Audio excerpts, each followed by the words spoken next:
We're stewards of the land. There's a lot of open farmland, woodland in this area, and we as farmers, we take care of the land. It's our land. We farm it and do best practices to try to make sure that we're good stewards and we can pass this land on for generations and generations.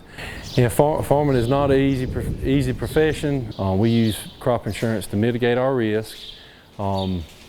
With the cost of farming nowadays, the amount of inputs we put into it, the amount of risk we have, it's virtually impossible for us to self-insure. This area of South Carolina and southeastern North Carolina has been very affected by natural disasters in the last, I'd say, going on 9 years now. One in particular would be the crop in 2015 when we had the flood. We had our crops were ready to harvest. They were full term. We were fully invested in the crops. We had gone through a drought that year that had severely impacted our corn crop, and our cotton crop, soybean crop, peanut crop, all those crops were ready to harvest. We had just started harvesting them when we had 15, 16 inches of rain at harvest, completely washed all the crops away. We had worked all year long, fought to raise good crops, got to harvest, and lost the entire crop there at the end.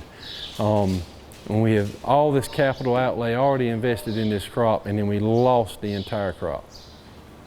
If we hadn't had crop insurance those years, if we hadn't have been proactive and bought the correct coverages, looked at our risk, assessed what our risks were, bought coverages that tried to cover most of our variable costs, I don't know if we would be farming today.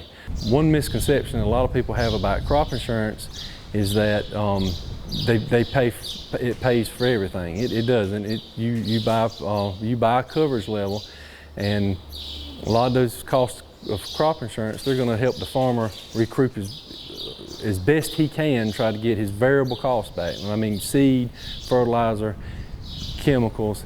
It's not going to make him completely whole, but it's a tool that can try to help him get him through to the next year.